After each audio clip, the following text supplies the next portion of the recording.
रात के अंधेरे में समुद्र की लहरों के नीचे आज भी एक शहर सो रहा है। एक ऐसा शहर जहां कभी स्वयं श्री कृष्ण रहते थे। कहा जाता है उस नगरी की चमक इतनी दिव्य थी कि देवता भी उसे देखने आते थे। लेकिन फिर एक रात समुद्र उठा, लहरें गरजी और देखते ही देखते श्री कृष्ण की पूरी द्वारका समुद्र के नीचे गायब हो गई। सदियों तक लोग इसे सिर्फ कथा मानते रहे, लेकिन जब वैज्ञानिक समुद्र की गहराइयों में उतरे तो उन्हें वहां मिला पत्थरों से बना एक रहस्यमयी डूबा हुआ शहर। क्या ये सच में भगवान श्री कृष्ण की द्वारका है या समुद्र के नीचे छिपा इतिहास का सबसे बड़ा रहस्य? आज हम उतरेंगे उस लॉस्ट डिवाइन सिटी में, जहां शायद आज भी श्री कृष्ण की नगरी के अवशेष मौजूद हैं। महाभारत के अनुसार जब श्री कृष्ण मथुरा छोड़कर गए, तब उन्होंने समुद्र के किनारे एक अद्भुत नगरी बसाई। उसका नाम था द्वारका। कहा जाता है ये कोई साधारण शहर नहीं था। ये नगरी सोने, चांदी और क्रिस्टल से बनी थी। यहाँ विशाल महल थे, सैकड़ों द्वार थे और समुद्र के बीच होने के बावजूद ये शहर अभेद्य माना जाता था। पुराणों में लिखा है कि द्वारका इतनी भव्य थी कि देवता भी उसे देखने आते थे। लेकिन श्री कृष्ण के पृथ्वी छोड़ने के कुछ समय बाद एक भयानक घटना हुई। समुद्र का जलस्तर बढ़ने लगा, लहरें शहर के अंदर घुस गईं और धीरे धीरे पूरी द्वारका समुद्र में समा गई। सदियों तक लोग इसे सिर्फ एक मिथक मानते रहे। उन्हें लगा इतना भव्य शहर सच नहीं हो सकता। लेकिन फिर समुद्र ने खुद एक ऐसा रहस्य बाहर निकाला जिसने इतिहास बदल दिया। साल 1980 के आसपास भारत के समुद्री वैज्ञानिक गुजरात के तट के पास समुद्र के अंदर रिसर्च कर रहे थे। तभी सोनार स्कैन में उन्हें कुछ अजीब आकृतियां दिखाई दी।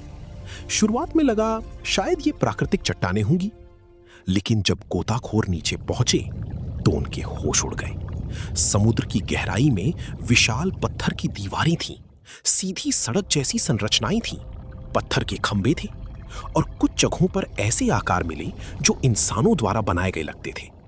सबसे चौंकाने वाली बात, उन संरचनाओं की बनावट पुराणों में वर्णित द्वारका से मिलती जुलती थी। कुछ वैज्ञानिकों का मानना था कि ये हजारों साल पुरानी सभ्यता के अवशेष हो सकते हैं। और तभी दुनिया भर में चर्चा शुरू हो गई, क्या ये सच में भगवान कृष्ण की डूबी हुई नगरी थी? लेकिन कहानी यहीं खत्म नहीं होती, क्योंकि जितनी गहराई में रिसर्च बढ़ी, रहस्य उतना ही डरावना होता गया। समुद्र के नीचे से पुराने पत्थर की लंगर मिले, विशाल निर्माण के टुकड़े मिले और कुछ ऐसी चीजें मिली जो ये साबित करती थीं कि वहां कभी एक बड़ा बंदरगाह मौजूद था। कुछ रिपोर्ट्स के अनुसार इन अवशेषों की उम्र हजारों साल पुरानी हो सकती है। अब सोचो, अगर उस समय इतनी विकसित नगरी मौजूद थी तो हमारी इतिहास की किताबें हमें क्या नहीं बता रही। लेकिन एक और रहस्य है जिस पर बहुत कम लोग बात करते हैं। कई गोताखोरों ने दावा किया कि समुद्र के उस हिस्से में अजीब सा सन्नाटा महसूस होता है। कुछ लोगों ने कहा नीचे उतरते समय ऐसा लगता है मानो कोई उन्हें देख रहा हो।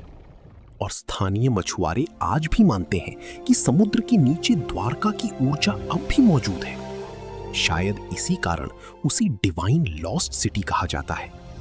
लेकिन सवाल अब भी वही है, अगर द्वारका सच में मौजूद थी तो वो डूबी कैसे? कुछ वैज्ञानिक मानते हैं कि हजारों साल पहले समुद्र का स्तर अचानक बढ़ गया था।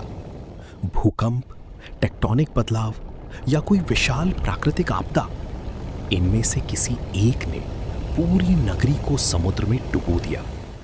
लेकिन सनातन ग्रंथ कुछ और कहानी बताते हैं। उनके अनुसार जब श्री कृष्ण ने पृथ्वी छोड़ी, तब कलयुग का आरंभ हुआ और उसी क्षण द्वारका का अंत निश्चित हो गया। समुद्र आगे बढ़ा और कृष्ण की दिव्य नगरी धीरे धीरे लहरों में समा गई, जैसे प्रकृति खुद एक युग का अंत कर रही हो। सोचो, जिस शहर में स्वयं श्री कृष्ण रहे हो, आज वो समुद्र की अंधेरी गहराइयों में दबा पड़ा है, और शायद आज भी उसके खंडहरों के बीच इतिहास की कोई अनसुनी आवाज गूंज रही हो। तो आखिर सच क्या है?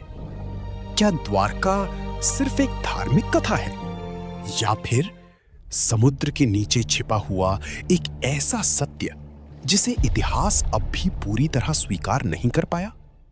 क्योंकि अगर द्वारका सच है तो इसका मतलब है हमारी प्राचीन सभ्यता हमारी सोच से कहीं ज्यादा उन्नत थी, और शायद समुद्र की गहराइयों में अब भी कई ऐसे रहस्य छिपे हैं जो पूरी दुनिया की इतिहास की किताबें बदल सकते हैं। अगर तुम चाहते हो कि हम ऐसी ही भारत की छिपे हुए रहस्यों, डूबी हुई सभ्यताओं और सनातन की अनसुलझे रहस्यों की सच्चाई खोजते रहें, तो अभी इस वीडियो को लाइक करो, चैनल सब्सक्राइब करो और कमेंट में लिखो जय श्री कृष्ण, क्योंकि अगली बार हम लेकर आएंगे एक और ऐसा रहस्य जो शायद तुम्हारी पूरी सोच बदल दे।